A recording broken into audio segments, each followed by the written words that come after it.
más lo pudo ver? Yo también, profe. Bien. ¿Y qué podemos extraer de lo que estuvieron viendo?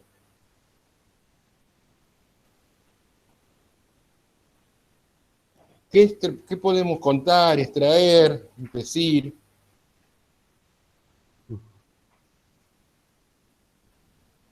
O sea, que lo que le da al profesor es qué le dejó el video cuando lo mira. ¿Le generó más dudas? No, para mí en lo personal creo que estuvo bastante claro y aparte bien conciso sobre los distintos autores, la postura de ellos. Fue bastante, muy claro el video, la verdad que fue genial. Está bien. ¿Y de qué hablaba el video? A eso me refiero. Con sus palabras. ¿De qué hablaba el video? Juan, Natalia, que son los que están participando. Habla del poder Bien. de Foucault y la diferencia que tiene con la postura que tiene Weber. Weber. ¿Y para ustedes qué es el poder? ¿Qué es lo que siempre aprendimos con respecto al poder?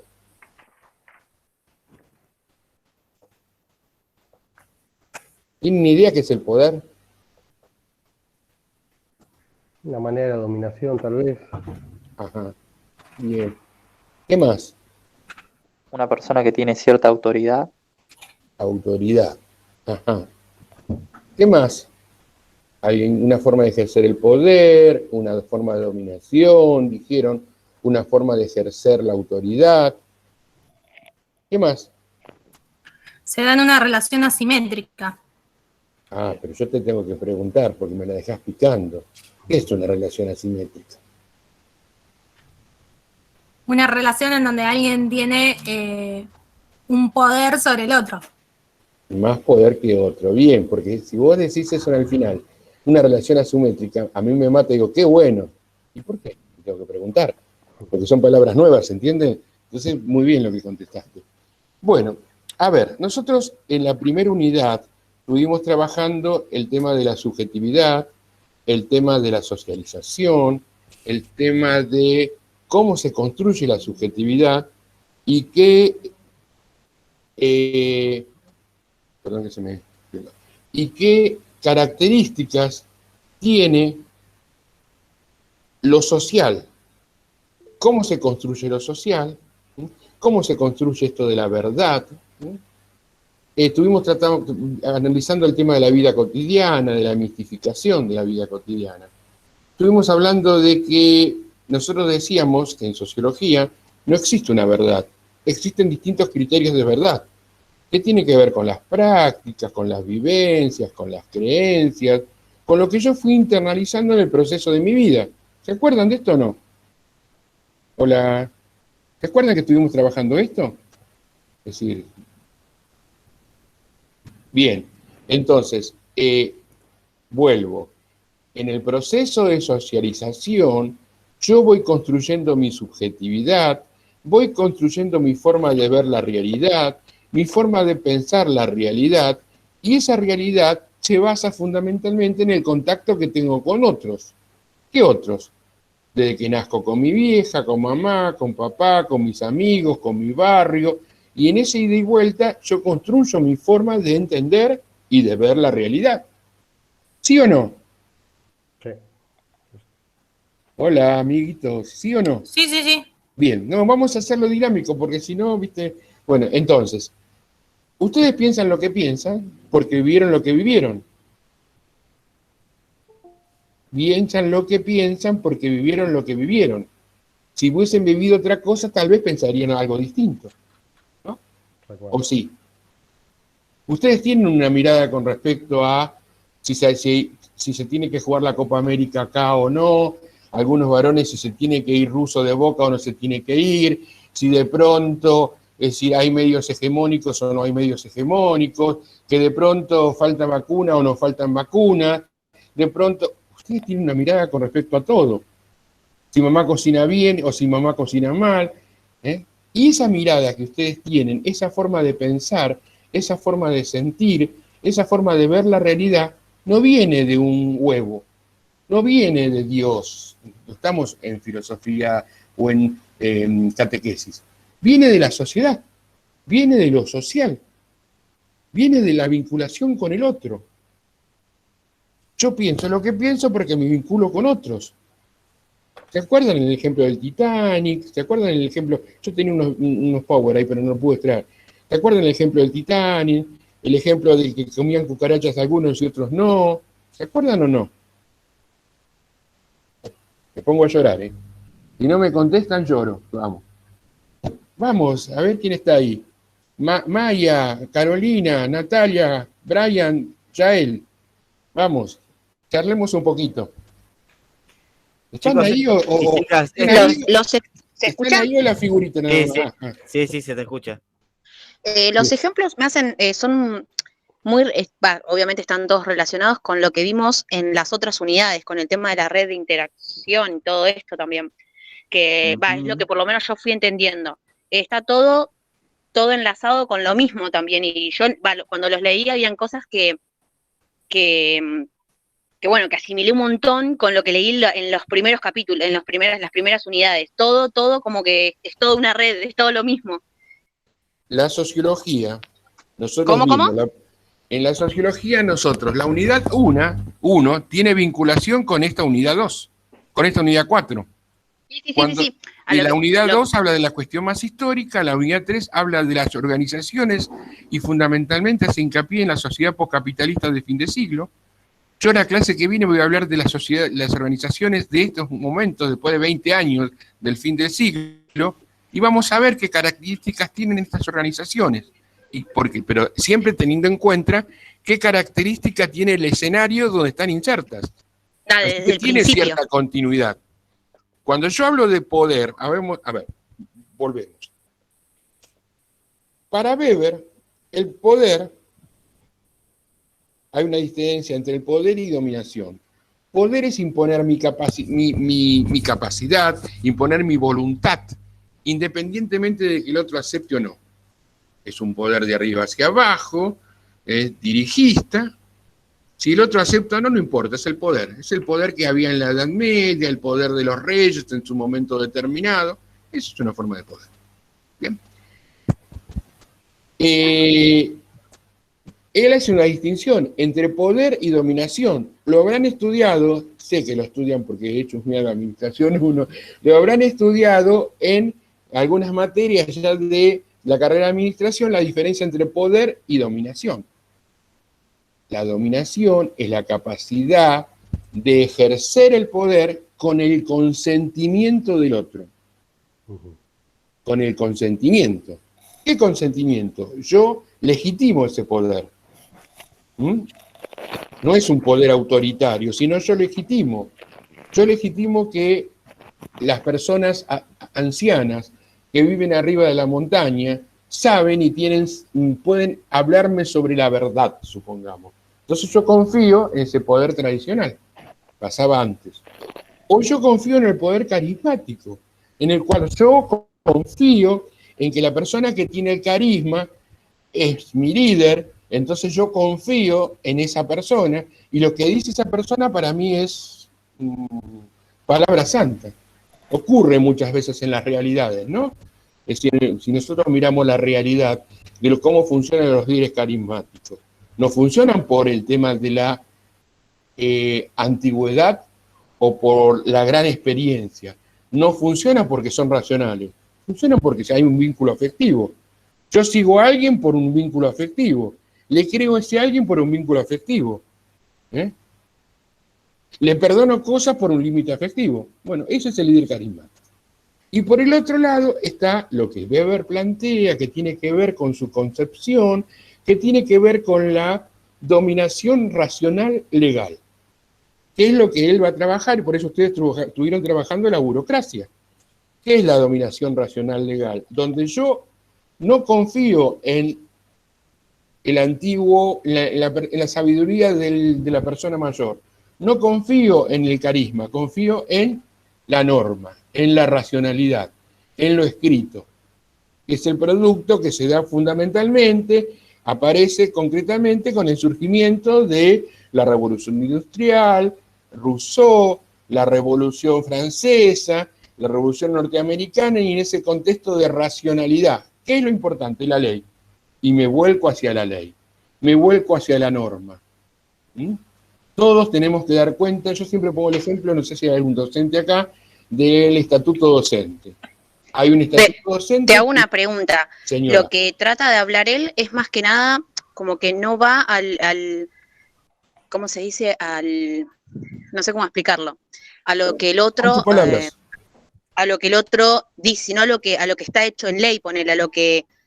No sé cómo explicártelo. A ver, a ver si puedo interpretar. No, Cuando existe una dominación, yo legitimo la dominación del otro, ¿no? ¿Se entiende cuando digo legitimar? Carolina, ¿se entiende, Carolina Gutiérrez? ¿Se entiende cuando digo legitimar? ¿O no? Hola.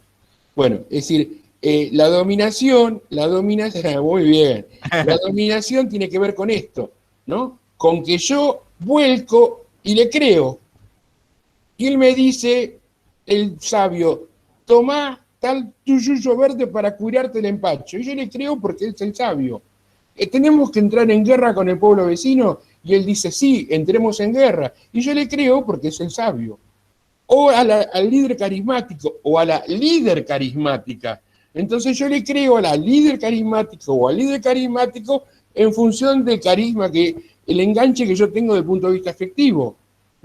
Entonces me dice ABC y yo voy detrás ABC. Y el otro dice, ¿por qué vas detrás de eso? Y porque yo confío. Toma otro ejemplo, perdón, tanto los estamos trayendo, digamos, el cuerpo docente de la cátedra, tanto Horacio como este como yo, ¿tenemos un poder legítimo? ¿A ustedes qué se les ocurre? ¿Qué les parece? Porque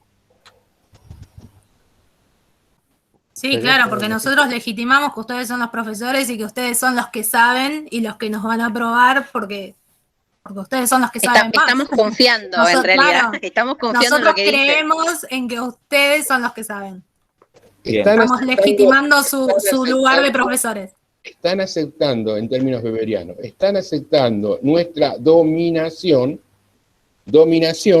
en función de la legitimación que ustedes nos dan. Ahora, Foucault eso se va a enojar y va a decir otra cosa, pero todavía no entramos ahí, ¿no? Pero ustedes están aceptando, en términos weberianos, la dominación en función de la racionalidad que da, que hay que aprobar una materia, estamos dentro de una institución, ustedes para recibirse tienen que aprobar esta materia, y nosotros tenemos que evaluar si están en condiciones o no de aprobarlo. Eso, en base a la norma, en base a la racionalidad. Bien. Carolina, ¿quería decir algo? Perdón, que levantó la mano. No, justo el profe terminó de redondear la idea.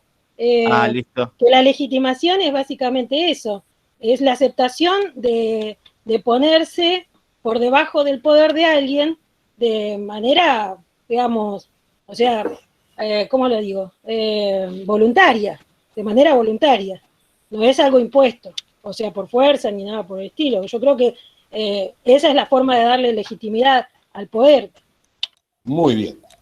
Marx, sociólogo crítico, vieron que había tres corrientes. Una que era cuestionaba el sistema críticamente como Marx, los otros los cuestionaban pero había que mejorarlo, Marx decía había que cambiarlo. Es un sociólogo crítico y dice, a él se le preocupa, como a Weber, ¿quién tiene el poder? Weber va a decir, el poder lo tiene los sectores económicos, pero también hay un poder social, un poder religioso, un poder de castas. En cambio, Marx va a decir que ¿quién tiene el poder? Y Marx se responde, el poder lo tiene la clase dominante, de acuerdo al modo de producción. En el modo de producción capitalista lo tiene la burguesía. Ejerce el poder. Y el Estado, lo jurídico, lo religioso, no son más que el reflejo de ese poder económico de dominación, dice Marx. Es más largo este tema, ¿no? Pero a ambos le preocupa quién tiene el poder. Foucault va a patear el tablero, patea el hormiguero y dice, a mí no me importa quién tiene el poder. No me interesa. Yo lo que quiero saber es cómo se ejerce ese poder. No me importa quién tiene el poder. Ya sé quién tiene el poder. Ya sé que un rey con 5.000 soldados tiene un poder muy fuerte, que lo tiene el rey, pero mi pregunta es cómo ese rey con 5.000 soldados puede manejar 50.000 personas, no sé, 500.000 personas. ¿Cómo puede ser? Es total, y se pregunta, ¿no? ¿El poder es de arriba hacia abajo? ¿El poder es represivo solamente? ¿Cómo puede ser de que de pronto existan pequeños micropoderes en diferentes estamentos de la sociedad? Entonces él dice, a mí no me importa quién lo tiene, sino cómo se ejerce. Y se va a dedicar a investigar esta cuestión en la historia, ¿no? Se va a dedicar a investigar en la historia. Y después va a vincular el tema del poder con el tema de la verdad. ¿Me seguís, Maya? ¿Estamos ahí, Maya? Brian, no te veo la cara, pero bueno, vamos ahí. Entonces, a Foucault lo primero que vamos a ver, a poner, es, yo voy a, no sé si puedo, tengo una filmina... Donde dice presentar ahora, fíjate ahí abajo.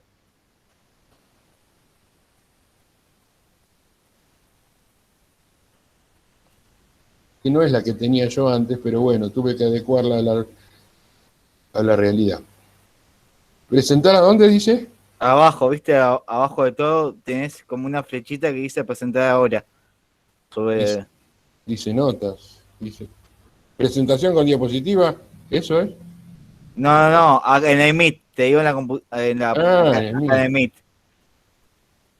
Fíjate que dice abajo presentar ahora.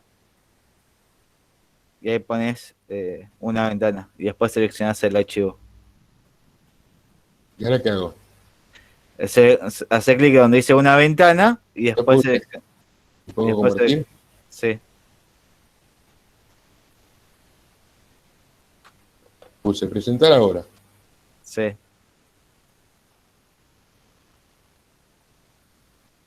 No parece. ¿No te aparece? En presentar ahora, ¿no te aparece una ventana o toda tu pantalla? Sí, pero no, cuando pongo me dice que no me manda a un lugar y no me permite verlo. Pero tenés que tener abierto el... Ah, acá está abierto, ¿eh? Así que Ya, voy a... fíjate. Perdón, chicos, pero tuve un problema con mi vídeo. Presentar ahora. Y ahora pongo una ventana. Y ahora aprieto acá, compartir. ¿Estamos ahí o no? ¿Me ven? No, a mí no me ven, yo no los veo. Sí, ahí está. No, vos no lo ves porque vos estás viendo el Power. Ah, bueno. Entonces, a ver, Michel Foucault, filósofo, psicólogo, sociólogo, lingüista francés. Murió en 1985, es decir, que es muy contemporáneo de los autores que estamos hablando. Pero nos interesa trabajar con él el tema, el tema del poder. ¿Cómo se ejerce el poder? Foucault escribió muchos libros vinculados a la historia de la clínica, acá está, después les mando el Power, la arqueología del saber, vigilar y castigar, la historia de la sexualidad. Foucault era homosexual y en algún lugar el ser homosexual en la época que él lo era, lo marcó para hacer las investigaciones que estamos trabajando en este contexto.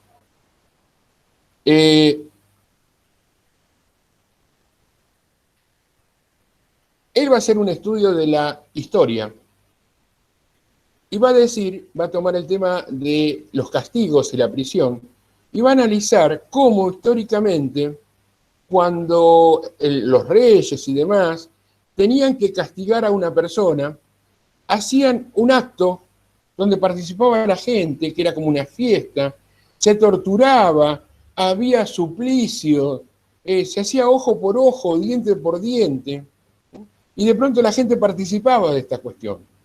Se llamaba suplicio. Ustedes fíjense en cómo se quemaba en la hoguera a los brujos, a las brujas en cierto momento, se las castigaba, se torturaba, no importaba el cuerpo. Es importante esto, entender. No importaba el cuerpo, lo importante era saldar la afrenta que habías tenido. Entonces, si alguien se levantaba contra el rey, lo ataban, lo cortaban en 4 pedazos, había una fiesta donde participaba la población, participaban los chicos y demás.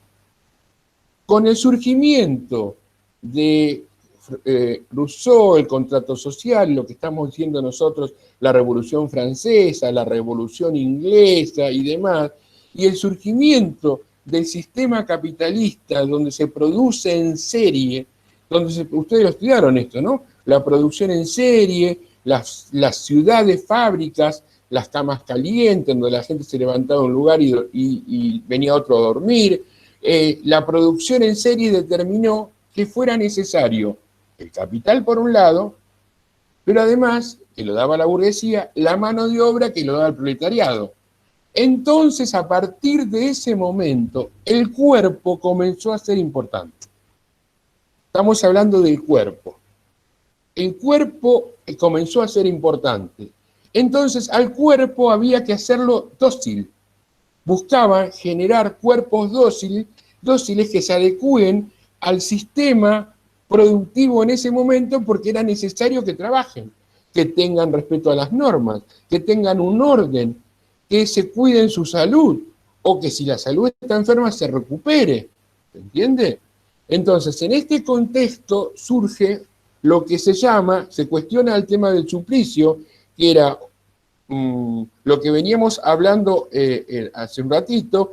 Ellos ponen un ejemplo, por ejemplo, de la historia del sistema carcelario, que se los voy a mandar, es un cuento nada más, cómo se mutila, se descuartiza a la gente, porque no era importante el cuerpo en sí. Ahora, a partir del siglo XVIII se produce un cambio y surge lo que se llamó la sociedad disciplinaria. Surge lo que se llamó la sociedad disciplinaria. Ya no es la sociedad del suplicio, es la sociedad disciplinaria. Y entonces, ya el tema no es castigar para hacer sufrir, y que el poder sea negativo, sino el poder tiende a ser positivo. Se trata de, y aparecen las instituciones que van a garantizar ese poder disciplinario. Entonces aparece el hospital. ¿Y por qué era importante el hospital? Teniendo en cuenta de que había que curar los cuerpos y no dejar que los cuerpos se mueran mutilados o con fiebres o enfermedades, surge el hospital como una forma de curar ese cuerpo. Pero también surge el loquero, donde se mandan a aquellos que no son, entre comillas, normales, para que sean normales. Vamos a aclarar qué es esto de normal. Después surge la iglesia, vinculado con el tema de los cultos o los conventos, es decir, vinculado con esto. Surge la fábrica, donde uno tiene que trabajar fundamentalmente y cumplir con las normas preestablecidas. Y está la prisión. ¿Y en la prisión qué pasa? En la prisión no era castigar al cuerpo, sino enderezar conductas. Trabajar no tanto en la tortura del cuerpo, sino en la conducta, porque nosotros necesitamos personas y cuerpos dóciles que respeten las normas, que respeten lo normal y que respeten lo establecido. Ya dije que vamos a hablar después de lo que es lo normal. Entonces, es la disciplina o la sociedad disciplinaria que surge a partir del siglo XVIII, que coincide con el surgimiento del sistema capitalista, necesita fundamentalmente de personas que sean disciplinadas, y se disciplina a través del poder.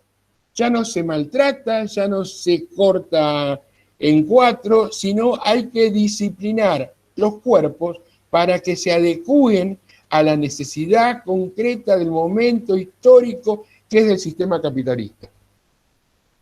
¿Me siguen hasta acá o no? Hola. Profe. Sí, profe. ¿Vamos bien? Sí. Y párenme porque es medio complejo y vuelvo si no, ¿eh? Bueno, entonces estamos en la sociedad disciplinaria que surge. Horacio, perdón. Sí. No, que acá Carolina me gustaría que lo que escribió así lo diga, porque escribió cosas interesantes. No sé si te animás. Dale, dale.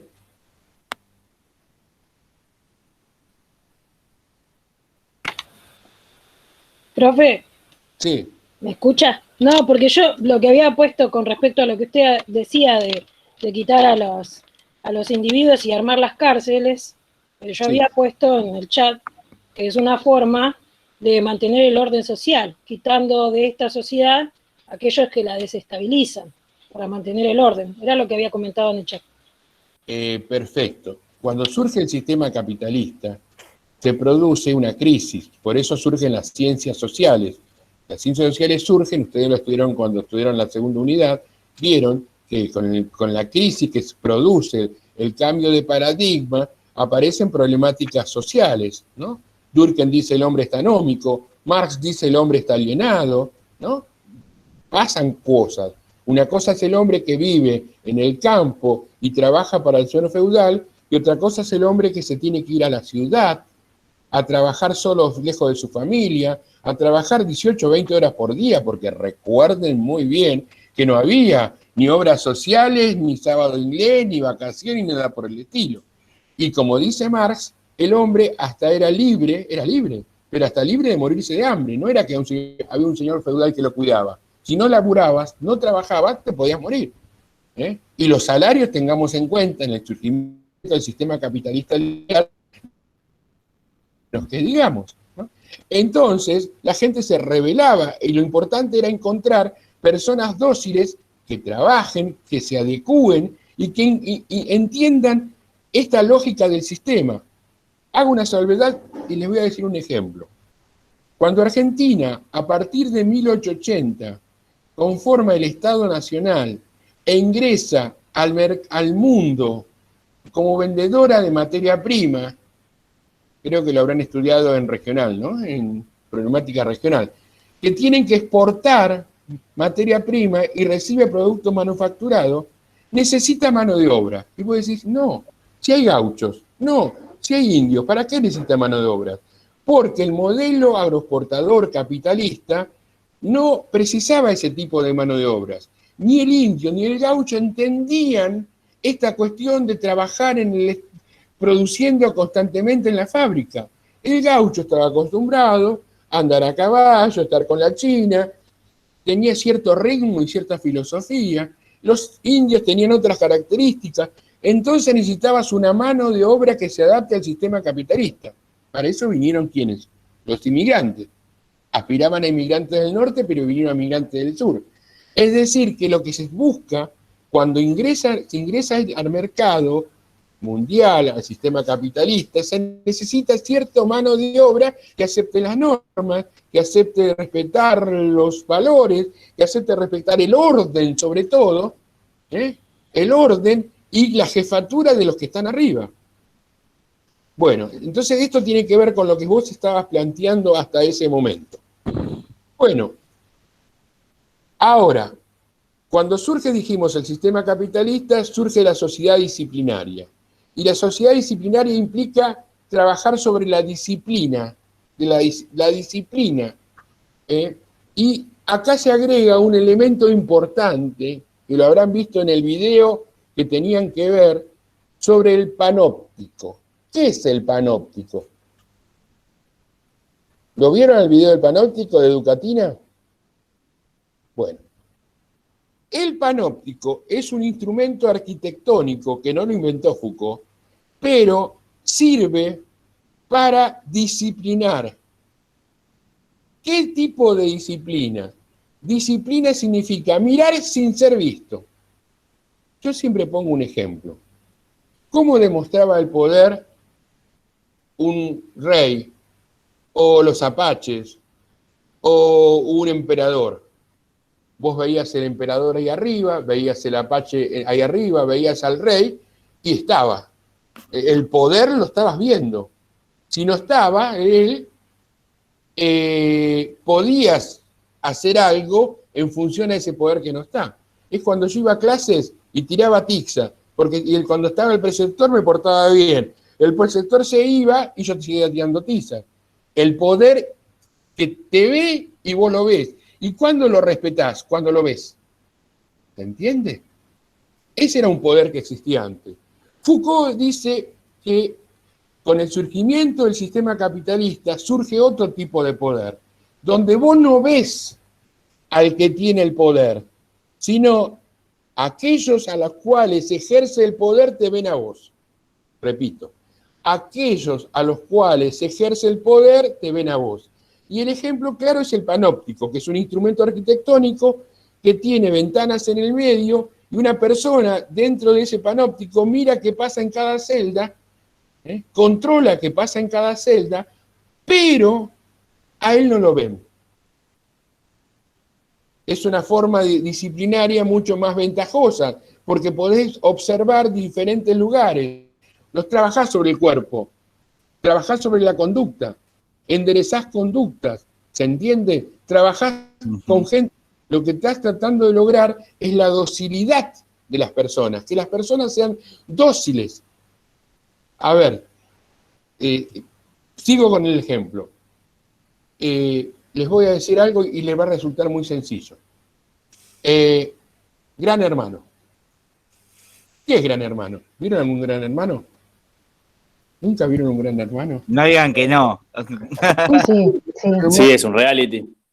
Ah, yo el único que vi fue el primero y voté y todo, así que bueno, voté por la tucumana que era gordita, no me acuerdo cómo se llamaba. Bueno, pero ¿qué es Gran Hermano? Gran Hermano es un montón de cámaras que están en una casa y están observando constantemente qué hace la gente.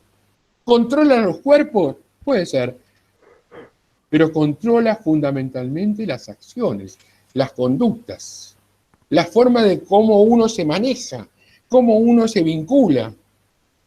En el primer Gran Hermano había cámaras en el baño. Las chicas se bañaban vestidas, hacían así una especie de contorno para que las cámaras no las enfoquen porque les daba vergüenza que su abuela las vea cuando se están bañando, supongamos. Constantemente estaban las cámaras. Ahora, la cámara puede estar prendida o puede no estar prendida, pero tu conducta te lleva a actuar como si estuviera prendida. ¿Entiendes? Entonces, de esa forma, ¿qué hace? Enderezás conductas, tenés cuerpos sólidos y trabajás sobre la disciplina. Porque el poder, dice Foucault, no es meramente represivo. El poder construye sujetos, pule sujetos, construye personas que tienen cierto tipo de conducta, construye sujetos que actúan de una forma determinada. Por ejemplo, a ver, en un municipio del conurbano, hace un par de 9, 10 años, surgió el tema de poner cámaras en todos lados. Las cámaras controlaban para que no haya tantos asaltos. Entonces, al haber cámaras en todos lados, aquellos que robaban se iban a tratar de cuidar. Iban a tratar de manejarse de alguna forma determinada para que no sean enfocados por las cámaras. ¿No? Otro ejemplo, claro, fútbol. A mí me gusta el fútbol, a Matías también, lástima que es de San Lorenzo y yo soy del Boys, pero en el fútbol, antes iba la policía, se ponía abajo, iban los bomberos, había lío, le tiraban agua o le tiraban gases a la barra brava. O se ponía la policía arriba y se peleaba con las barra bravas. Con el tiempo ya no fue necesario poner la policía, sino vos tenías cámaras que enfocabas, pasabas en las barra bravas y observabas lo que estaba ocurriendo. Entonces después cuando salían de la cancha iba la policía y se llevaba presos a aquellos que estaban haciendo disturbios. Dice Foucault que a todo poder hay una resistencia. Entonces, ¿qué hacían las hinchadas? Ponían banderas grandes, escondían, no sé, los petardos y adentro de los bombos, o las bengalas dentro de los bombos, se cubrían con banderas. ¿Qué hizo después el poder? Sacó las banderas, hizo hacer banderas más chicas, pero lo que pasa es que hoy por hoy, con las cámaras que existen, vos podés observar qué pasa en cada una de esas tribunas. Y de pronto ves cuando tiran una persona de una bandeja a otra y muere, como en un partido con Belgrano. Observás lo que está ocurriendo. Entonces, el panóptico es un instrumento que te permite observar, mirar la realidad sin que te vean, y eso es una forma de condicionar las conductas, hacer las personas más moldeables, hacer que las personas sean más dóciles y cuidar de transgredir la norma. Perdón, profe, suena a este cartel que está en los comercios, Sí. que dice, ¿no? Sonría, que lo estamos filmando. Sí, tal cual. ¿No? Tal cual. sería algo parecido. Mirá, te pongo un ejemplo que me pasó a mí, yo siempre lo digo, ¿no? Yo me iba a las mañanas a dar sociología a las 8 de la mañana, los viernes, dormido, yo soy de Navarro, hasta Merlo. Pasaba por las aceras y había una cámara y siempre me hacían multa, siempre me hacían multa, siempre me hacían multa. Cuando tuve que vender el auto, casi tengo que vender el auto para pagar las multas. En serio, ¿eh? Entonces, a partir de ese momento, Horacio, cada vez que ve una cámara, ¿viste? Es como verla, te quemás con leche, ves la vaca y llorás. Bueno, yo veo una cámara y capaz que voy a 10. Es más, al principio iba a 40 de 1 kilómetro antes y a 40 1 kilómetro después. Después me di cuenta, ¿no? Que bueno, ¿qué hizo esa cámara? Construyó un hombre que dejó de distraerse, que sale atento, que ve una cámara y tiene miedo y que se cuida para que le hagan una multa. Ahora, esa cámara puede estar prendida o puede estar apagada, pero yo me comporto lo mismo. ¿Por qué? Porque me está controlando. Ahora, puede estar prendida, pero porque te está formando. Porque me estoy construyendo un sujeto que le tiene terror a que le hagan una multa, porque se tiene que enfrentar con su mujer, porque tenía que vender el auto, porque te dicen que sos un despistado. Entonces, a partir de ese momento, Horacio se está construyendo de una forma determinada. ¿Me siguen o no? Les hago una pregunta. Profe, ese no sería Sí, poder sí. de policía. ¿Cómo? Poder de policía. Foucault cuestiona todo el tema del poder de policía. Eso es algo que construye un sujeto que actúa. Acordate, estamos hablando del poder.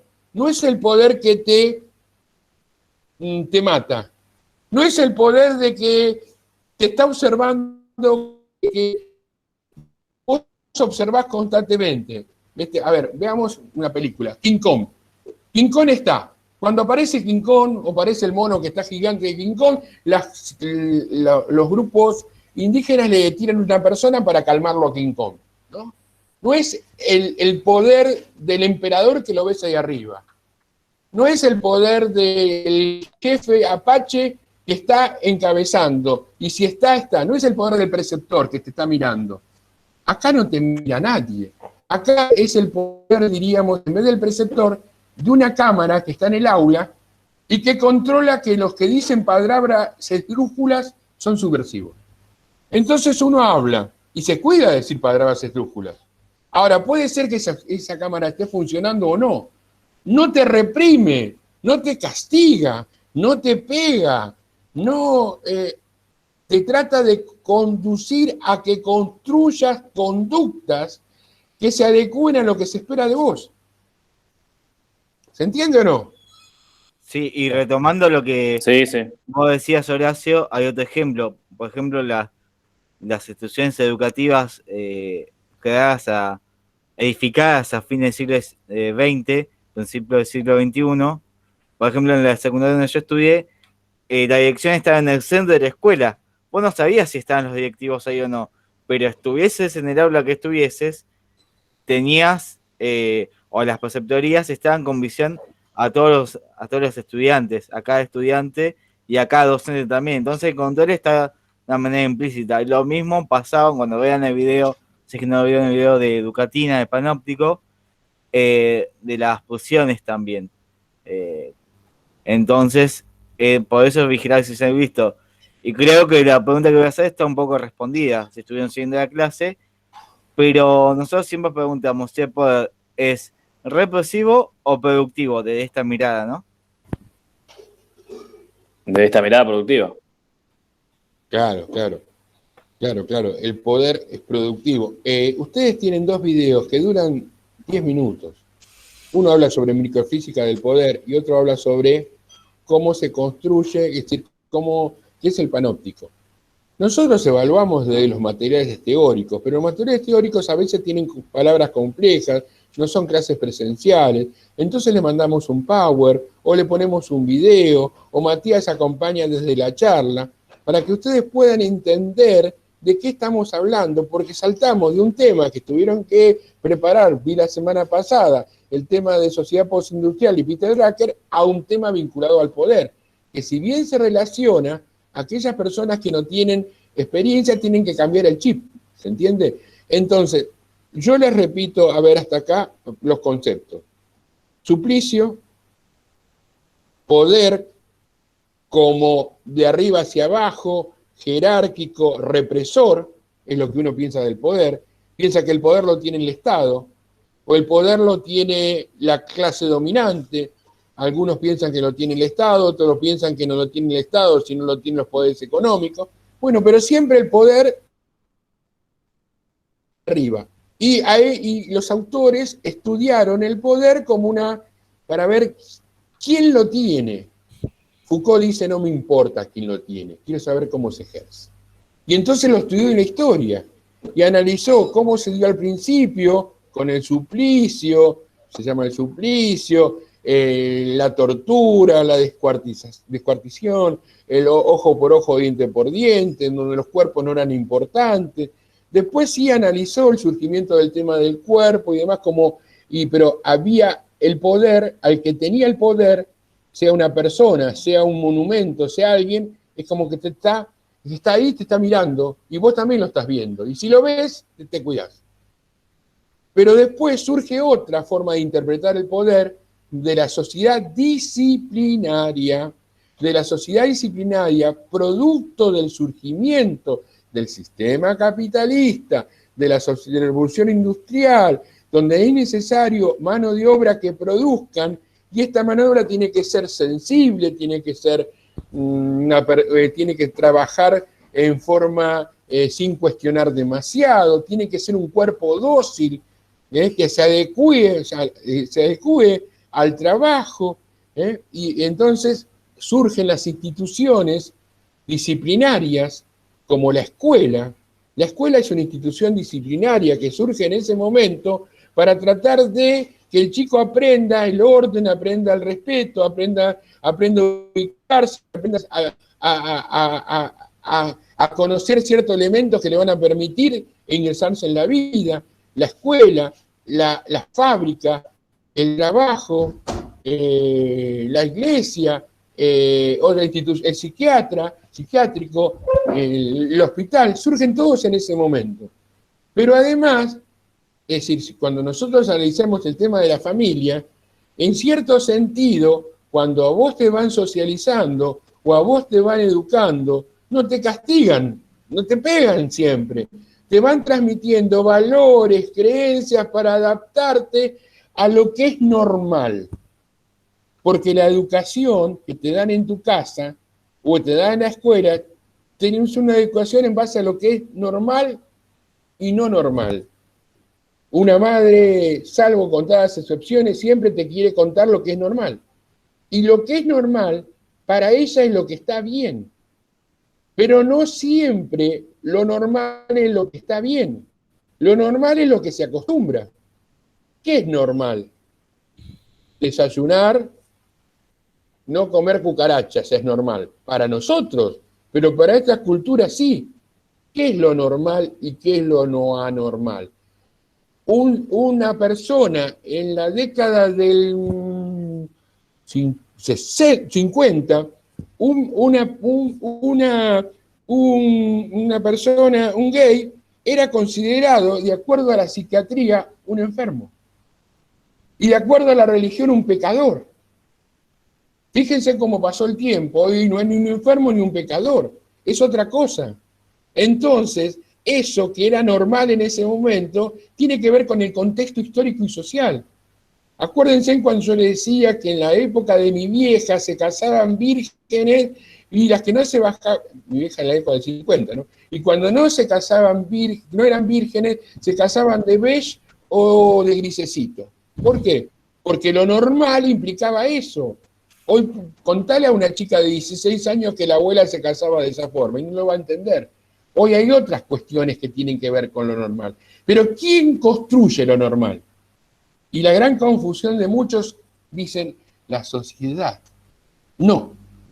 Lo que construye lo normal es la relación de poder. Y la relación de poder no es el Estado o no es el campo, no son los grupos económicos únicamente. Las relaciones de poder están en todos lados.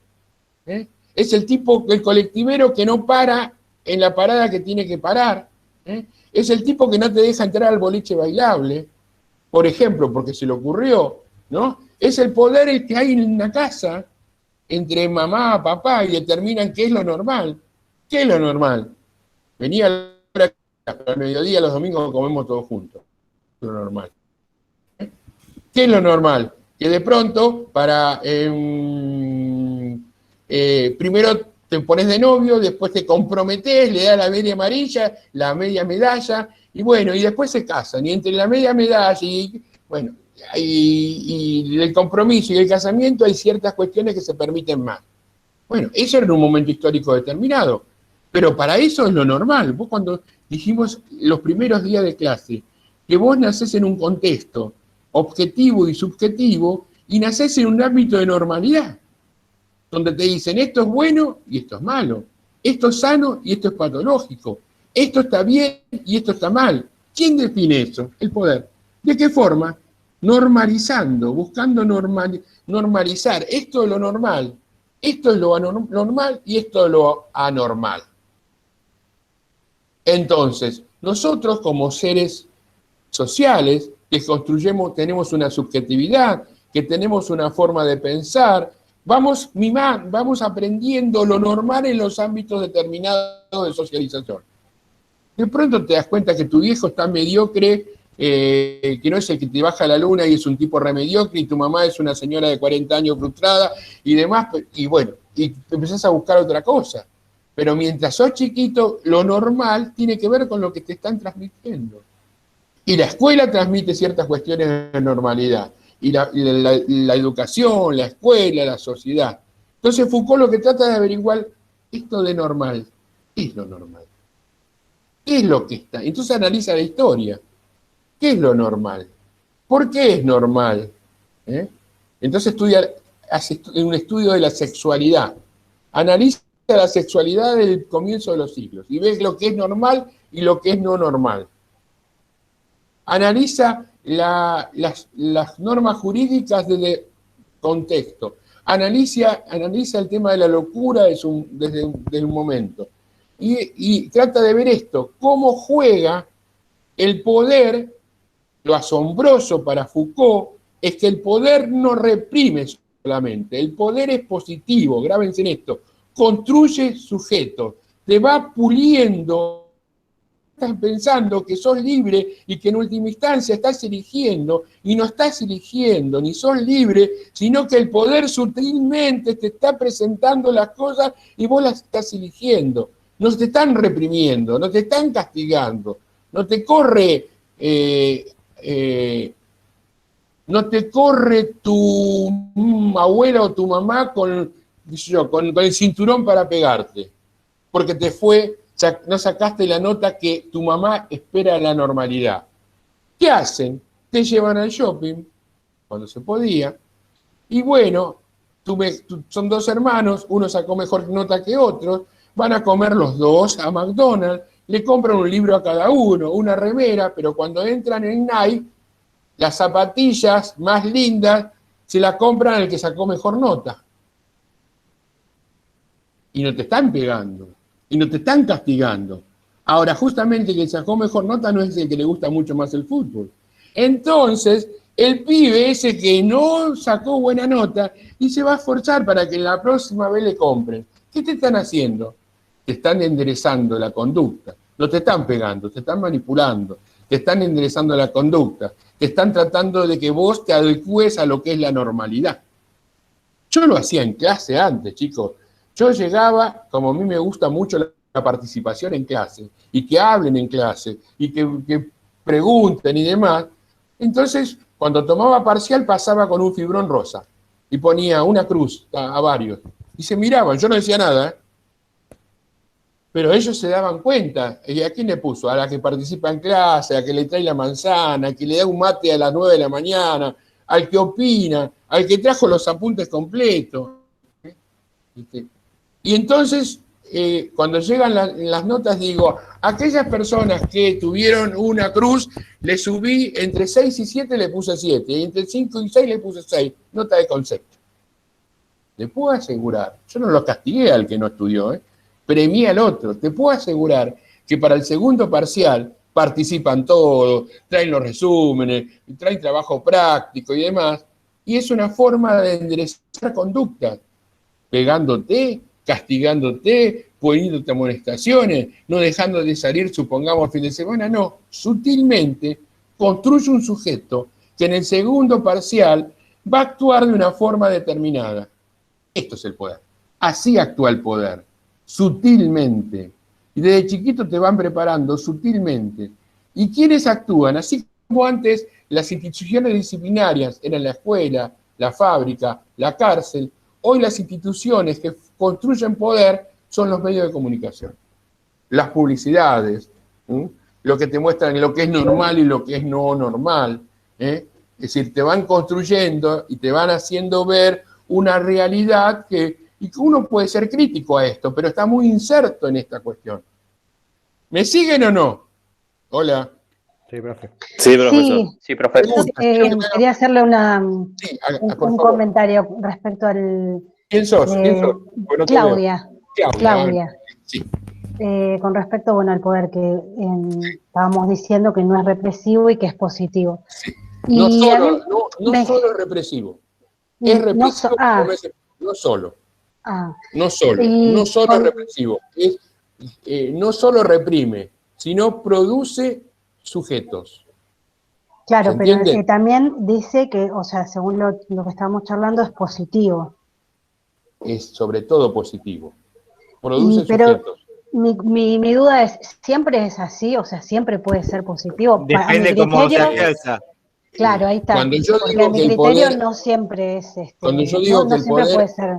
cuando yo digo que el poder es positivo, no es que reprime, sino produce conductas, endereza conductas, no desde la represión. Te pongo un ejemplo, 2 ejemplos. En las empresas privadas, a fin de año se dan bonos, se dan viajes a un SPAC, se dan tiempos compartidos. Bien, entonces algunas se sortean, pero otros se dan a los compañeros, a los mejores compañeros y demás, a los que más trabajan. Fíjate que las empresas privadas nunca cobran todo lo mismo, porque genera cierto grado de competencia. Entonces, ese SPAC, ese tiempo compartido, se lo dan a aquel que se puso la camiseta de la empresa. Y ponerse la camiseta de la empresa implica un montón de cosas, ¿no? Y bueno, ¿te reprimen? No. ¿Te reprimen porque vos no trabajaste? No. ¿Qué hacen? Premian y a través del premio, a través que es sutil, entre vos y yo sabemos que eso es poder. Pero el tipo que está ahí dice, ¡ay, qué buena la empresa! Mirá, nos paga un spa. Ahora, vos entraste a las 8 de la mañana, te vas a las 10 de la noche, tenés el celular todo el tiempo prendido, ¿viste? Y bueno, y peleás contra todo el mundo por la empresa que tenés. Bueno, en última instancia estás haciendo lo que ellos esperan de vos. No te están reprimiendo. No reprimen, no castigan al chico que le fue mal que sacó mala nota en la escuela, sino premian al otro, y bueno, y hay una cuestión de imitación. ¿Se entiende por esto que dice Foucault? Que en la sociedad actual, la sociedad disciplinaria disciplina a través del poder que no solo es represivo. El ejemplo que yo siempre ponía antes es de McDonald's. McDonald's hace 20 años, 30 años, después que cayó Pamper, lamentablemente, yo soy viejo. Después que cayó Pamper y demás, viene McDonald's era lo top. Entonces, vos entrabas a trabajar a McDonald's y tenías todas las minitas. Pero sí, te juro, te ganaba todo. Me tengo que reconvertir hoy a mi hija. Bueno, es decir, tendrías todos los vínculos y demás porque quedaba bien trabajar en McDonald's. Además, si vos eras empleado del día, te ponían un cartel. Y si vos eras empleado de la semana, te ponían unos pinchitos acá en la solapa. Ahora, si eras el empleado del mes, bueno, está. Ahora, no te pagaban un peso más. Todos salían de ahí. Tenían que trabajar turnos rotativos. Nadie podía estudiar. Ganabas 2 mangos. Ahora, dentro de McDonald's vos te sentías rey, porque el sistema utilizaba el poder de tipos que actúan de una forma determinada y se ponen la camiseta. Ahora, si lo mirás de afuera, decís qué ridículo esta gente, pero funcionaba así, ¿por qué? Porque estaba legitimado hacia el conjunto de gente que te daba estatus laburar en McDonald's. Entonces, el poder no te castiga a vos porque no haces 55 hamburguesas. Le premia a aquel que de pronto está lavando el baño, está haciendo tal esfuerzo, y te van dando premios y premios y premios, y entonces vos te sentís que pertenecés y que sos un tipo re importante. ¿Se entiende? Y es una forma como el poder construye sujetos. A ver, construye subjetividad. ¿Se acuerdan cuando hablamos de la subjetividad? Bueno, el poder construye subjetividad. Te reprime, no. Te premia, te da viajes compartidos, te estimula, genera conductas. Pongo el último ejemplo, y ahora habla Matías, pero yo cuando era chico, me portaba más o menos mal en la escuela. Y había un chico que se llamaba Marcos. Tuve que trabajarlo en terapia cuando era grande. Marcos era el chico 10 de la maestra. Iba a tocar la campana, Marcos. Llevaba el carrito del mate cocido, Marcos. Llevaba el botiquín, Marcos. Había que, no sé, que hacer un trabajo, Marcos. Y Marcos tenía que repartir. Siempre era Marcos. Y yo en el fondo quería ser como Marcos. Pero nunca podía ser como Marcos. Después con el tiempo me di cuenta que Marcos era el olfa de la maestra. Pero yo, para ser como Marcos, tenía que ser como, tener las cosas que me daba la maestra, tenía que ser como Marcos. ¿Y qué hacía la maestra en ese sentido? Estaba construyendo un sujeto que es Marcos, y que si vos querés ser como Marcos, tenés que estar tan aplicado como Marcos. ¿Se entiende? ¿Me entienden o no? La niña esa que habló recién. No, pero la que habló de... Sí, yo lo entiendo. En realidad lo que por ahí apuntaba era otra cosa con respecto a lo que puede generar en cuanto a lo positivo. Que es como dijo Matías, respecto a cómo se ejerce ese poder. Si ese poder es mal ejercido, no va a dar algo positivo, sino al contrario, algo negativo. Sí, igual me refiero a cómo... Pero yo no digo... Si quiere le puedo dar un ejemplo. Yo tengo un ejemplo personal. A ver, dale. Yo en mi trabajo, nosotros fichamos con un reloj donde se pone la huella digital y además el rostro, ¿sí? Sí. Por cuidado de esas máquinas que son valiosas, se pusieron cámaras y bueno, también para lo que estábamos hablando recién, que es de alguna manera poder ejercer el poder en los empleados para que sean puntuales y todo esto que estábamos hablando. No sé, hará 1 año, 2 años antes de la pandemia, un señor más o menos mayor se fastidió porque no le tomaba la huella y le dio unas piñas al reloj, lo rompió todo. Sí. Estaba filmado esta persona, ¿sí? Se suponía que si el poder estaba ejercido y se aplica, la tienen que convocar, hablar, qué pasó, no sé. No despedirlo, pero quizás una sanción. No pasó nada, está bien. Hubo otros actores, no sé, llamémoslo sindicato y qué sé yo. Entonces yo creo que eso se rompió. O sea, lo que podía generar algo positivo, generó lo contrario, porque ahora yo puedo decir, si yo lo rompo, a mí tampoco por ahí me pasa nada. No es que no generó algo positivo o negativo, rompió el contrato de legitimidad. Había una legitimidad de que si vos hacías cierto tipo de cosas, si la cámara te veía, si vos hacías algo ibas a tener un problema. Lo hiciste y no tuviste un problema. Entonces ahí se rompe la legitimidad, porque vos podés hacer lo mismo. Ante el resto, ante los otros 300 empleados. Claro. A eso iba yo a apuntar. No, sí, en eso está clarísimo. Pero lo nuevo de Foucault, ahora, es decir, lo vamos a ver en la clase que viene, y ver si encuentro mi famoso power. Hay un filósofo subcoreano que vive en Inglaterra que está muy de moda, que tiene un nombre raro pero termina en Ham, ¿no? Y él te va a hablar hoy por hoy cómo está superado en cierto sentido el tema de lo que plantea Foucault, porque Foucault te plantea que hay que disciplinar, hay que construir sujetos, se construyen sujetos, pero se construyen sujetos y también se construyen verdades. Entonces vamos a profundizar esto. En la sociedad actual es totalmente distinta, porque tiene otras características en la 4ª revolución industrial. A ver, vamos hablando de normal, ustedes están viendo la ficha, ¿no? Normal, normalidad, anormalidad. El modelo punitivo castigaba. El modelo de enderezar conductas y demás, pero ¿qué conductas endereza? Las anormales. ¿Pero para quién son las conductas anormales? Para el que maneja el poder, en una familia puede ser papá y mamá, puede ser, es decir, endereza conductas. El poder trata de enderezar conductas. Ahora, supongamos, eso puede cambiar en el tiempo. La ley seca. Estuve viendo la saga del Padrino, me vi los 3 Padrinos, 10 horas el otro día, ¿viste? Y bueno, y me quedé con eso. Existía ley seca en Estados Unidos en un momento determinado. No se podía consumir alcohol, estaba prohibido. Entonces, lo normal era que respetés la norma y no consumas alcohol. ¿Se entiende?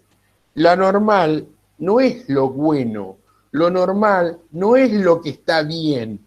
Lo normal es dado por la normalidad que se genera en función de las relaciones de poder. Normal. ¿Qué es normal? Normal, me dice.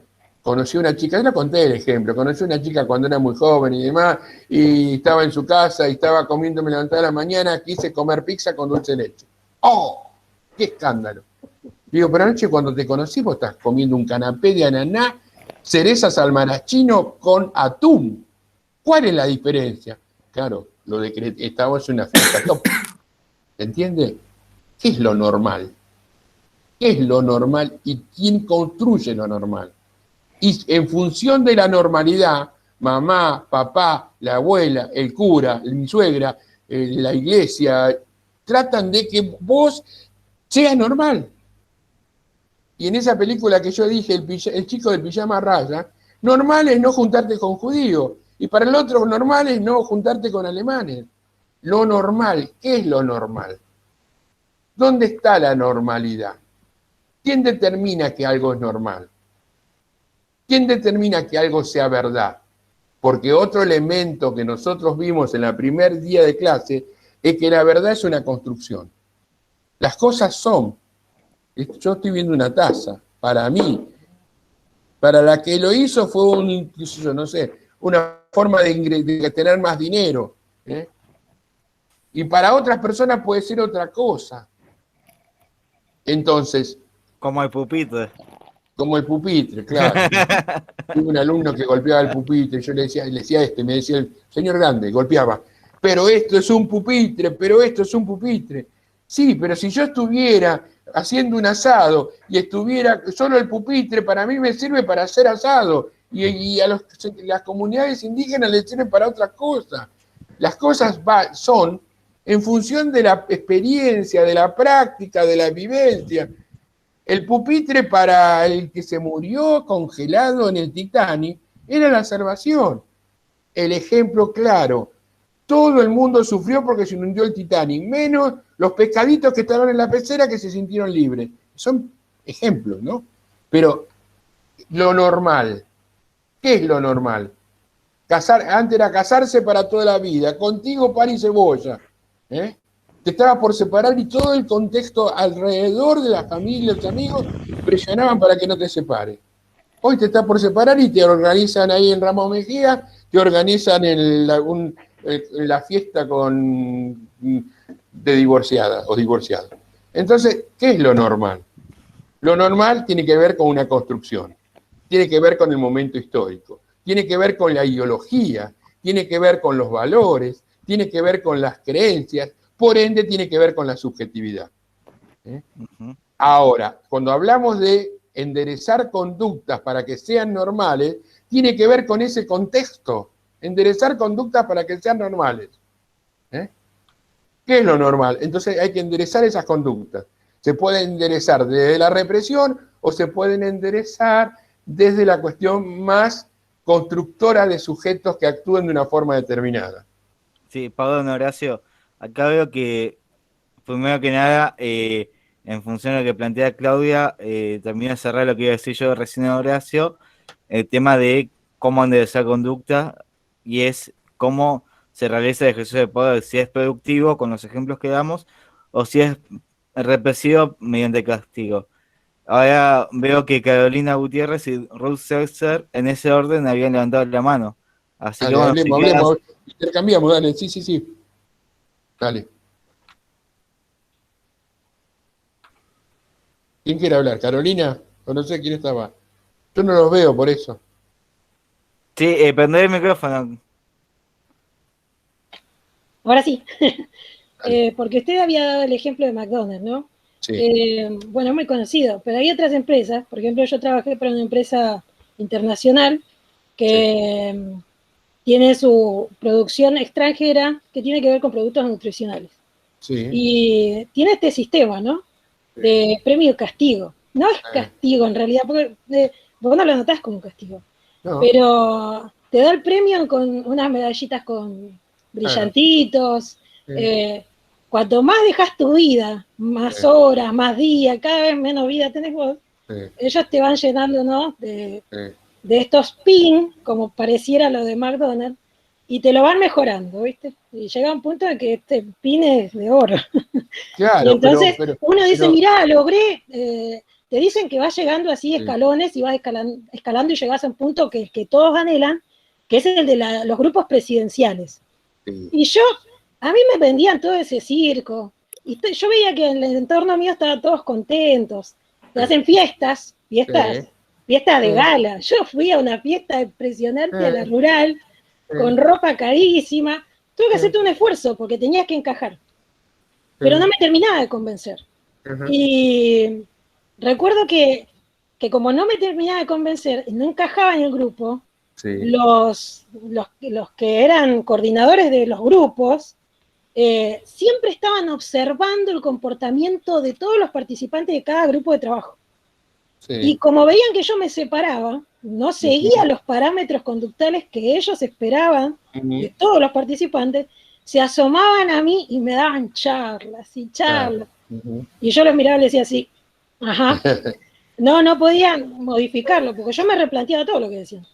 Y entonces te exilian. Por eso digo, eso es como un castigo, pero en realidad no. Como que te separan. Ya en el próximo evento ya no te mandan una invitación. Claro. Ese tipo de cosas. Entonces me parecía esos grupos tienen psicólogos, psicopedagogos, sociólogos, la manipulación era que terrible. Trabajan sobre tu conducta. La idea es trabajar sobre tu conducta. Ahora, cuando esa empresa se va a pique o dejó de estar legitimada, eso ya no sirve más. ¿Qué sé yo? Supongamos, a ver, digo, Herbalife. Herbalife en su momento era muy importante. Bueno, cuando empezó a decaer Herbalife, bueno, ¿viste? Cuando empezó a decaer Herbalife, ¿viste? Porque empezaron a saltar de que la gente no adelgazaba, que los productos eran retruchos, que era un grupo, además, sectario, religioso y demás, empezó a perder legitimidad. Entonces, el PIN ese no te sirve. Ahora, si la empresa está muy bien valorada, el PIN te sirve y poner tu auto y pintarlo con el color de Herbalife te hace sentir importante. Bueno, voy a cambiar el tema de la información. Hola, ¿cómo andan? Maya, ¿cómo andamos? ¿Bien? Bueno, Claudia Llanos, quiero verte.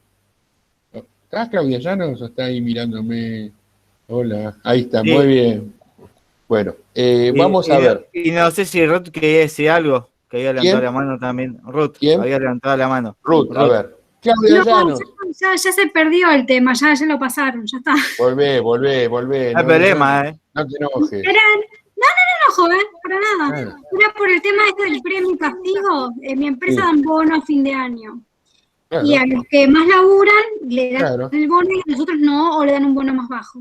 Y es una discusión que tenía con una compañera, porque ella decía que al contrario, que para ella, yo pienso igual que usted, de que cuanto más, si vos te estás esforzando por la empresa, laburás, por ahí trabajás más que el resto, te mereces un premio. Sí.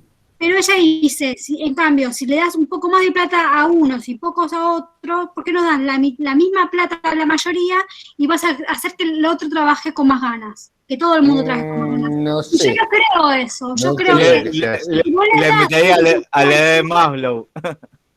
Si vos le das sin que se esfuercen, van a quedar así, total, me das igual. Depende de los objetivos. A ver. vos estás en la clase conmigo y yo voy y te pongo las cintitas rojas en tu hoja. Bien. Vos querés aprobar la materia. Vos estás harta de sociología y de un tipo como Horacio que quiere que pienses, que participe, que llegue a las 8 de la mañana los viernes y no se repila y demás. Vos querés simplemente aprobar. Bueno, entonces, ¿qué tengo que hacer para aprobar? ¿Cómo viene este tipo? ¿Quiere que estudiemos de memoria? ¿Qué sé yo? ¿Quiere que pensemos y demás? Bueno, vos te diste cuenta que premia la participación. Entonces vos haces un esfuerzo, como querés aprobar la materia, participás más, porque querés aprobar la materia, o porque querés ganar unos mangos más en tu trabajo.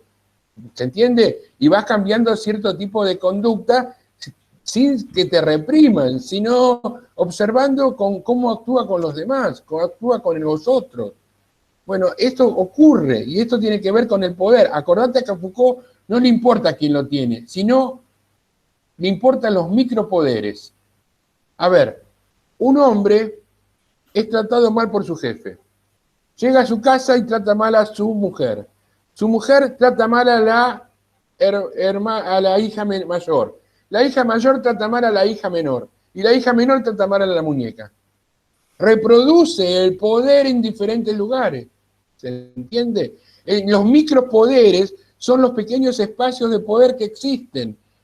Y que no tienen que ver con el rey y los 5.000 soldados. Son espacios de micropoderes que están en la sociedad, que circulan. Yo estoy acá y ustedes están ahí, pero yo me voy y viene otro profesor, y ustedes se van y viene otro alumno. Y la relación de poder, porque el poder existe en relación, no existe el poder solo, no existe el poder como poder. El poder existe en relación. Para que haya poder tiene que haber un otro que te legitime. Supongamos que vos venís con tu prima a escuchar mi clase, porque querés escuchar el tema. Ella no me legitima y yo no la legitimo como alumno. Entonces no ejerzo el poder. No tengo una relación de poder asimétrica, como diría una alumna tuya recién, una alumna de ahí. Tengo una relación, pero no una relación de poder asimétrico. Sí con vos, es una relación de poder asimétrico. Pero supongamos que vos jugás bien al ajedrez. Y salimos a la noche y jugamos un partido de ajedrez y vos me ganás o vos sabés. Cambia la relación de poder con las mismas personas. Pasa en las parejas.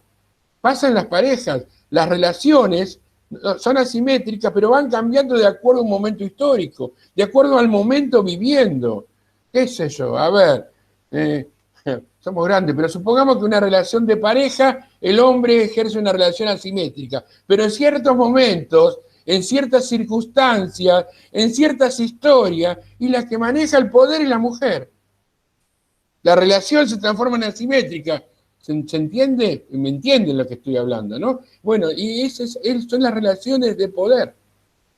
Vuelvo al tema del poder y lo voy a vincular con el tema de la verdad. Bueno, esto se lo voy a mandar. Acá habla sobre el tema del poder, cómo actúa el poder no se posee, sino se ejerce, lo que estamos hablando hasta ahora. Las características que tiene el poder. Horacio, mirá que minimizaste el power, ¿Eh? Minimizaste el power, así que los chicos no lo pueden ver. No lo están viendo. Bueno, ¿crees que voy a hacer algo así?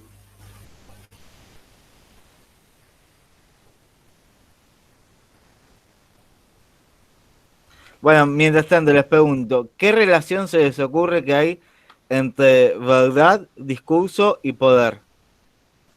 Con sus palabras, lo que se les ocurra. Sí. Carolina. Lo primero que se me viene a la mente es los medios de comunicación. Bien. Como uno de los, digamos, de los factores importantes dentro de la sociedad que instalan pseudo verdades, algunas ciertas, otras no, por eso digo pseudo verdades, y que además modifican el pensamiento de aquel que oye, del individuo, de la sociedad. Y de esa manera ejercen poder, porque al instalar un pensamiento, aquel que ellos quieren, y ahí entra la subjetividad también, logran que el individuo, digamos, reaccione o se comporte de la manera que ellos pretenden. Habíamos dicho los primeros días de clase que en el proceso de socialización, lo que te transmitían las verdades en ese proceso de socialización, lo bueno, ¿se acuerdan? Lo malo, lo sano, lo patológico, eran tus agentes socializadores. Primero era la mamá, de acuerdo a los libros, después era la escuela. Con el tiempo, los medios de comunicación, los medios de masa, socializaban más que la escuela y que mamá. Yo siempre digo, bueno, que de pronto los chicos, en una época, había un programa, estaba Tinelli, y había un cómico que decía oso, y los chicos aprendían primero a decir oso que otras cosas, ¿no? Porque los medios de comunicación te van socializando. Pero no solo te socializan, sino te muestran verdades, que son pseudo verdades, porque son miradas. Porque la noticia es la noticia. Vos decís, bueno, sí, que no sé si alguno cursó ya análisis de discurso, ¿no? Entre los argumentos, lo que describe y el tema del argumento. La noticia es esta. Es decir, cayó, no sé, murieron 20 personas en Brasil. Y argumentativamente es, por desidia de, murieron 20 personas en Brasil. Ahí hay una carga valorativa. Entonces, los medios de comunicación, como mamá, como papá, como la escuela, también generan desde algún lugar, y más en este contexto, subjetividades y formas de entender la realidad y sentido. Construyen sentido. Y el construir sentido es construir miradas. Construyen miradas. Si vos decís, a ver, en un momento determinado vos decís, está de moda que ahora la gente viva en 25 metros cuadrados. Bueno, está perfecto. Ahora, en plena pandemia, siendo un medio de comunicación opositor, vos decís, en plena crisis, vos decís, está de moda que vivas en 25 metros cuadrados, eso mismo tiene una carga tendenciosa. ¿Se entiende? ¿Me siguen o no? Es decir, porque tiene que ver con cómo se construye el poder y la verdad. Bueno, sí, dijimos que el poder no se ejerce, el poder es una relación, siempre existe un otro para que exista el poder. Las relaciones van cambiando cómo uno va ejerciendo el poder o cómo no lo va ejerciendo. Esto solo se lo voy a mandar, se lo vamos a mandar con Mati. Y ahora yo quiero trabajar el tema de la verdad y el poder. ¿Qué es la verdad?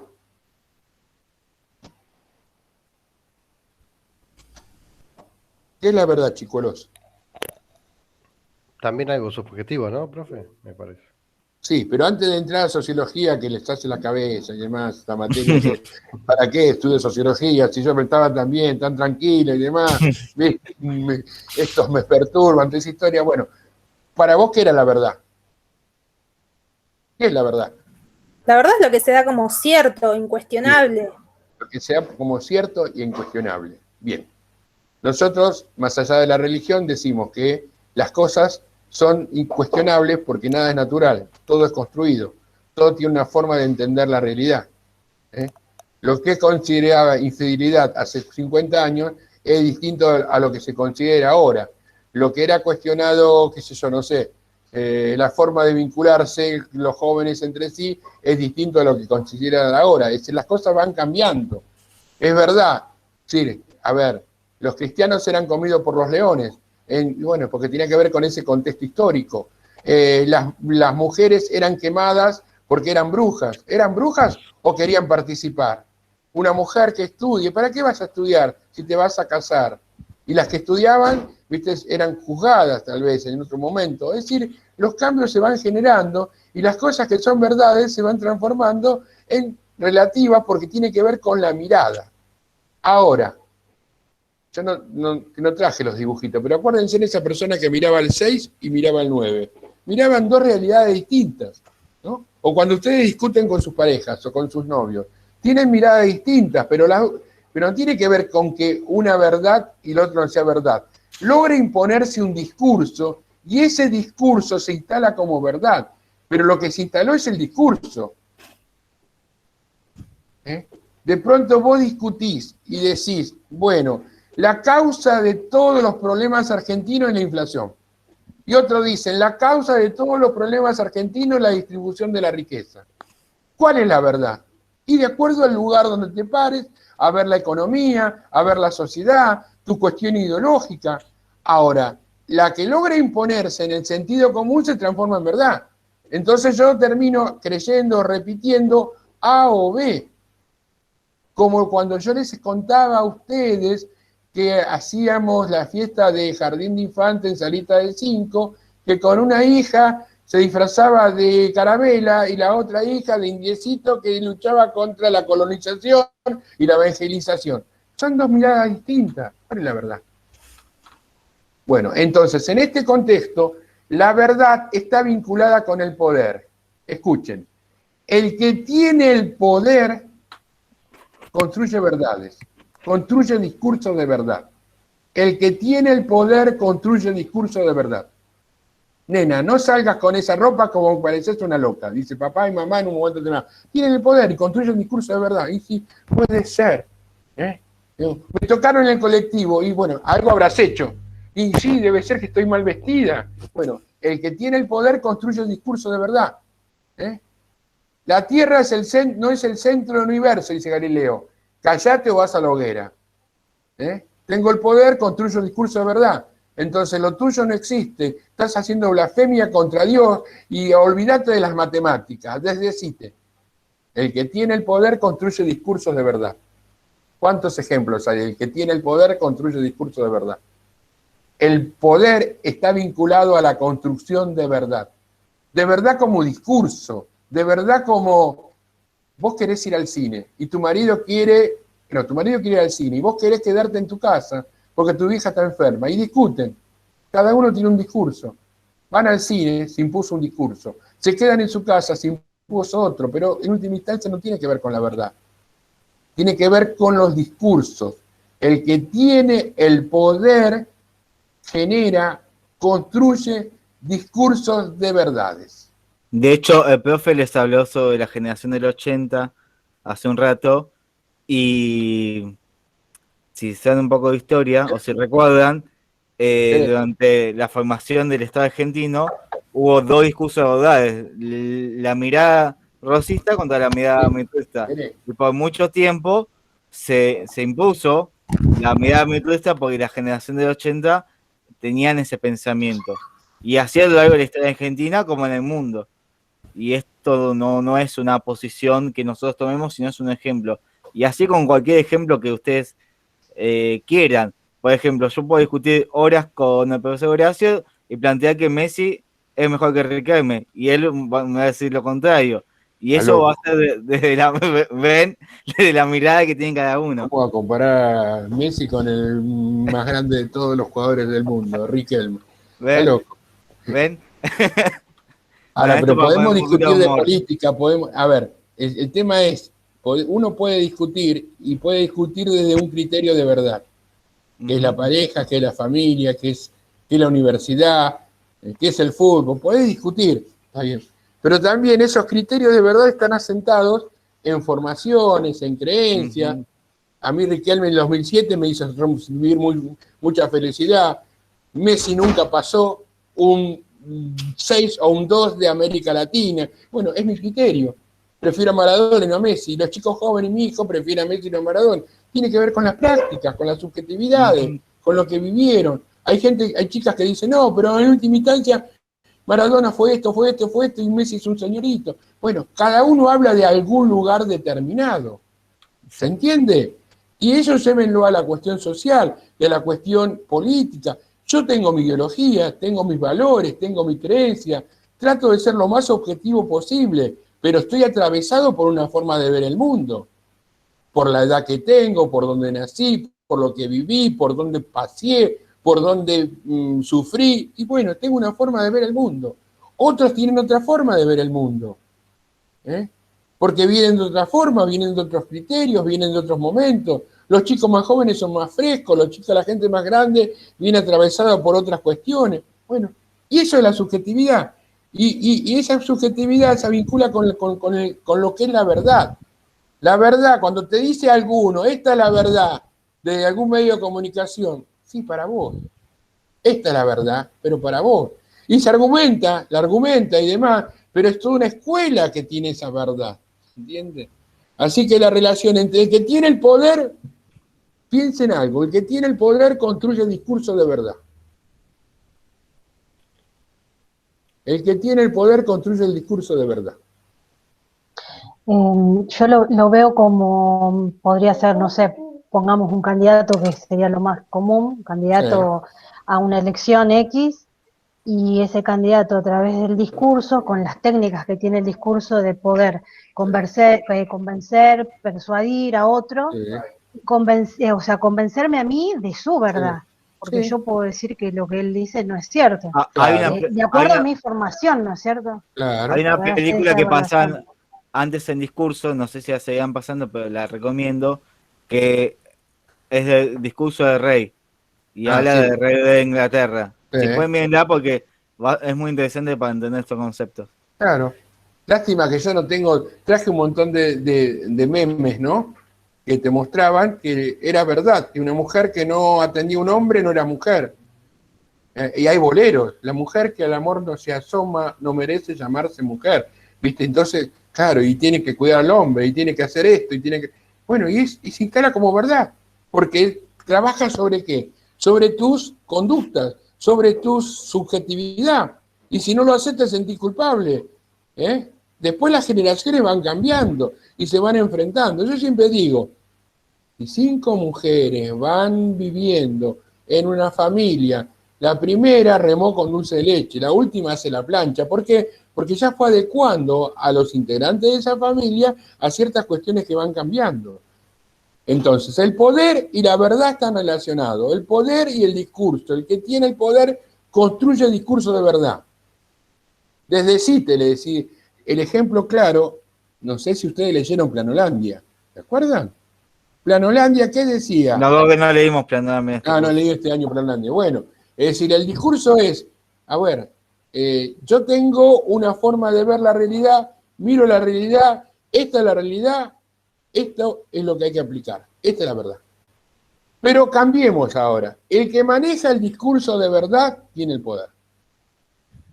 El que maneja el discurso de verdad tiene el poder. A ver, hay un debate, yo lo dije el cuatrimestre pasado, ahora no tanto, pero el año pasado, en plena pandemia, había un debate entre la salud y la economía. Y había un debate muy fuerte. ¿Priorizamos la salud? ¿Priorizamos la economía? Independientemente de lo que lo afectaba a cada uno a nivel personal. Había una discusión filosófica, ideológica. ¿Qué es más importante? Es una paradoja. Las paradojas no se resuelven, ¿no? Pero había una discusión. Ahora, en cierto momento se logró imponer un discurso y en otro momento se logró imponer otro. ¿Es la verdad? No, es el discurso que se logra imponer. O desde el punto de vista económico, ¿somos neoliberales o somos keynesianos? Y unos dicen que hay que ser keynesiano y otros que ser neoliberal.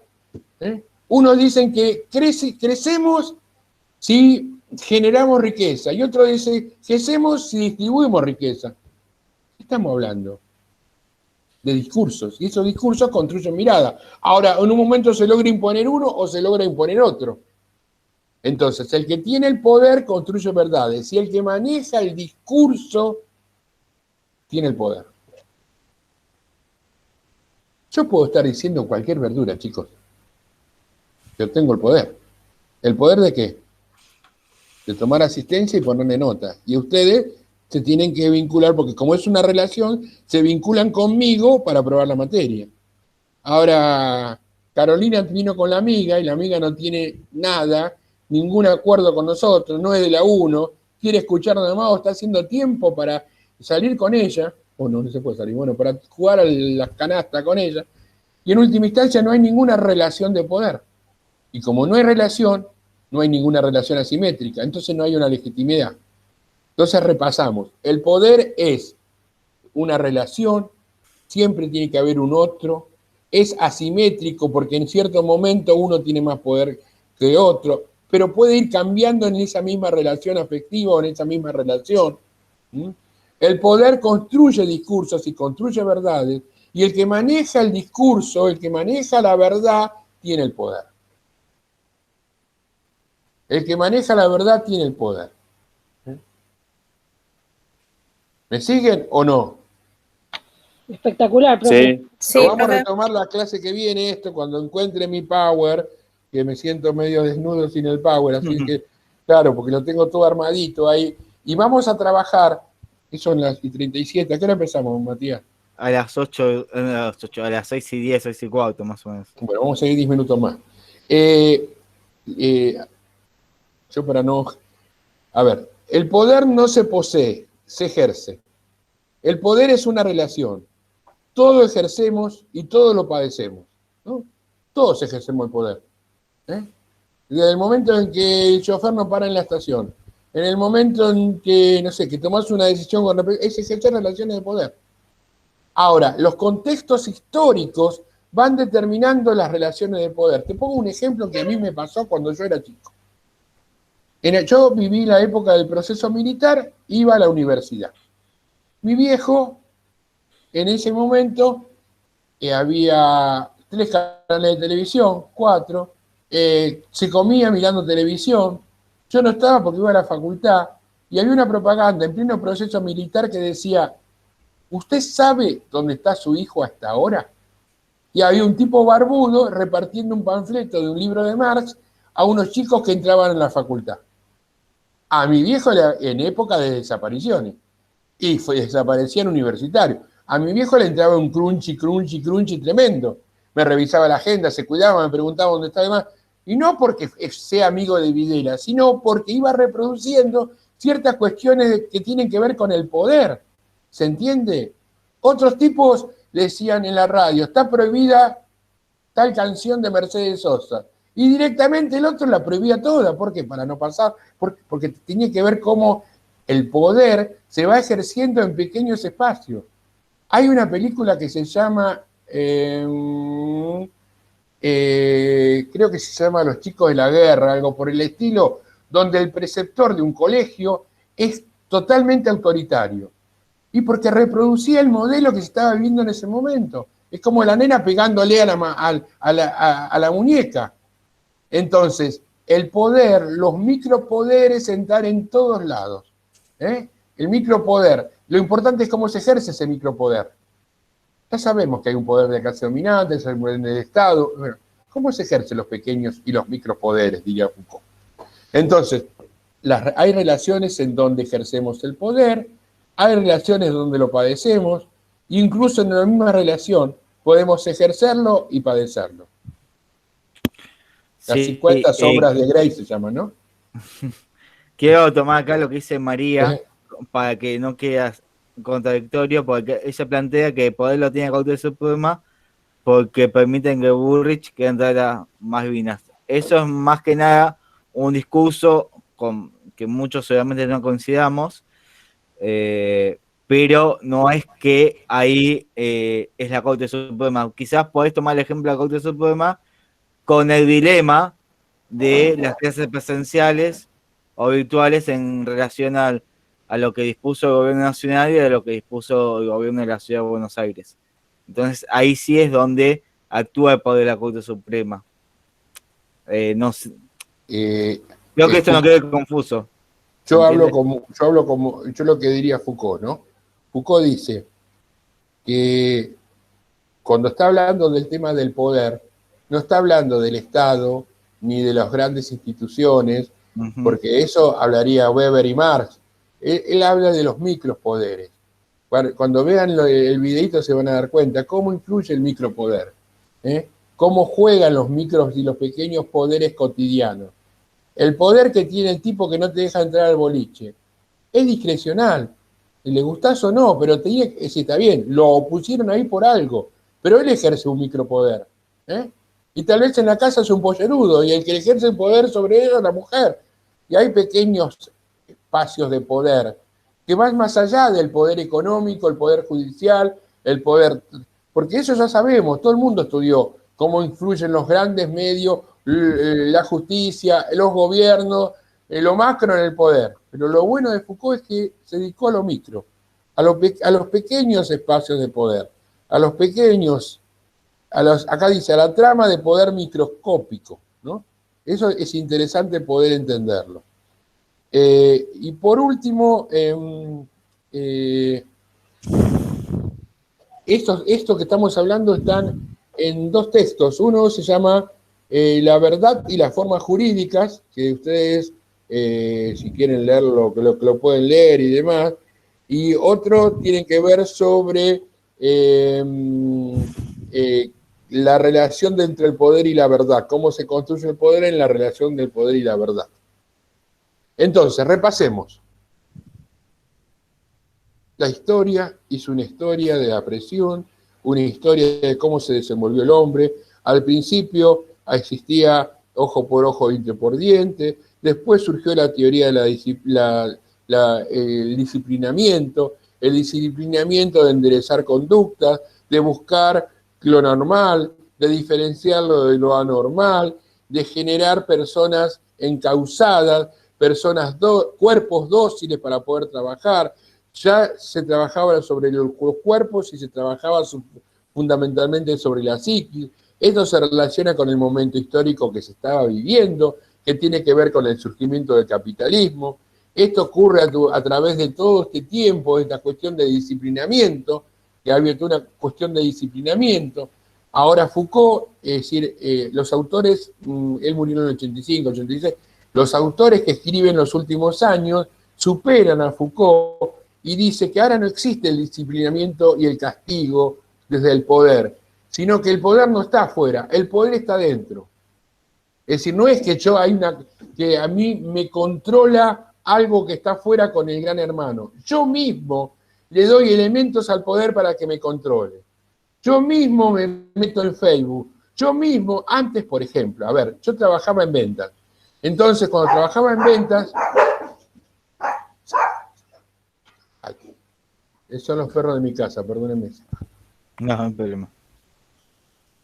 Cuando yo trabajaba en ventas, entonces la empresa tenía que controlar cuántos kilómetros hacía. Me controlaba, me ponía un aparatito, se fijaba cuánto cargaba.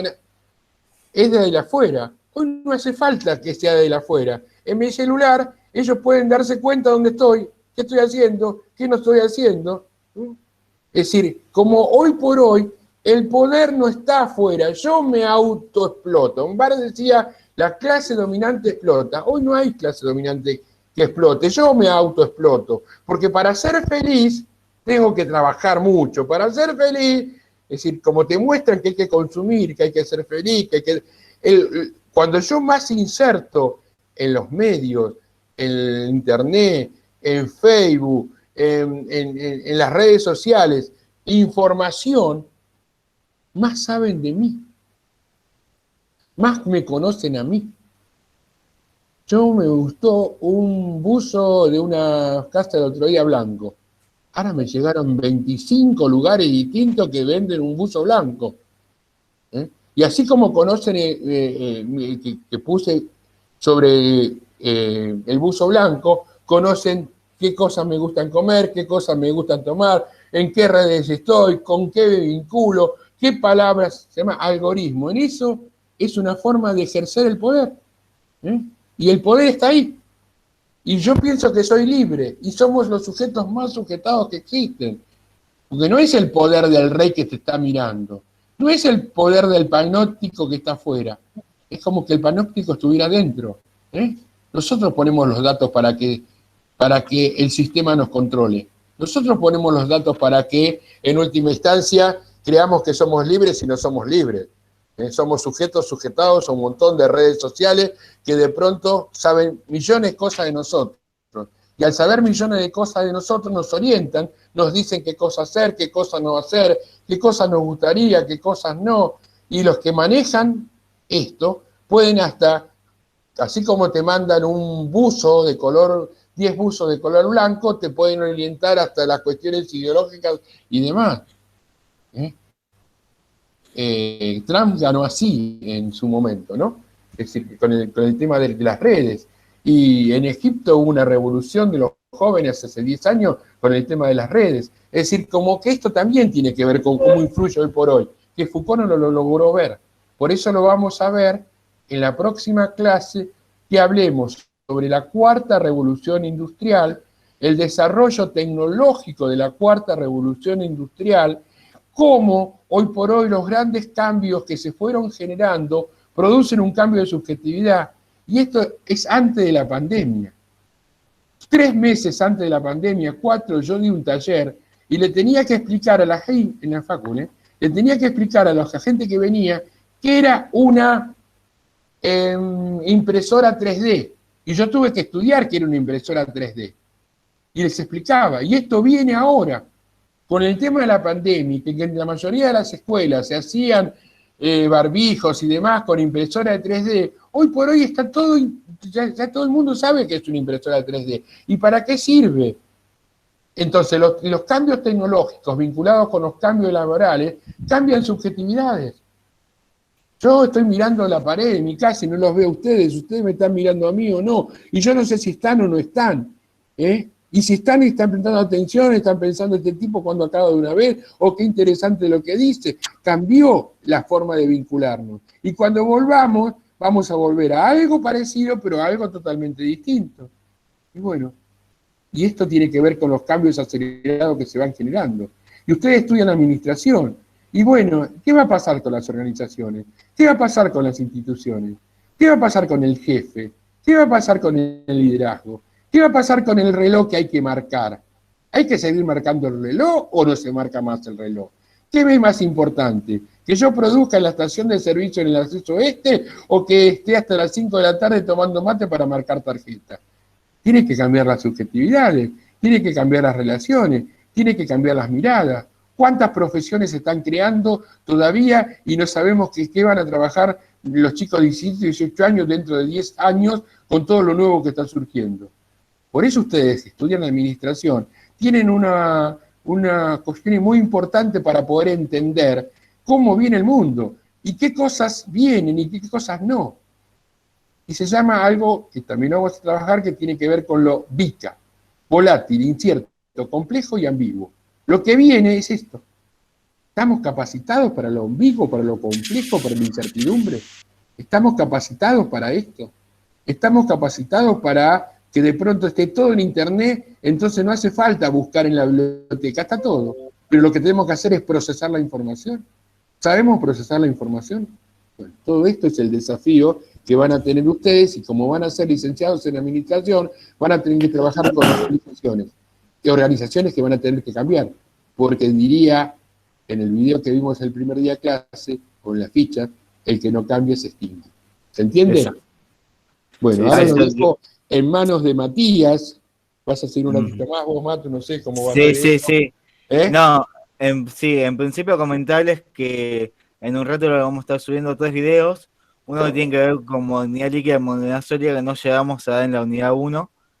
Otro que tiene que ver con cómo aprende la organización, es un video de un economista que fue gerente de una organización que se llama Ernesto Boure, y un video que tiene que ver sobre de las generaciones X, Y y Z. Ah, importante.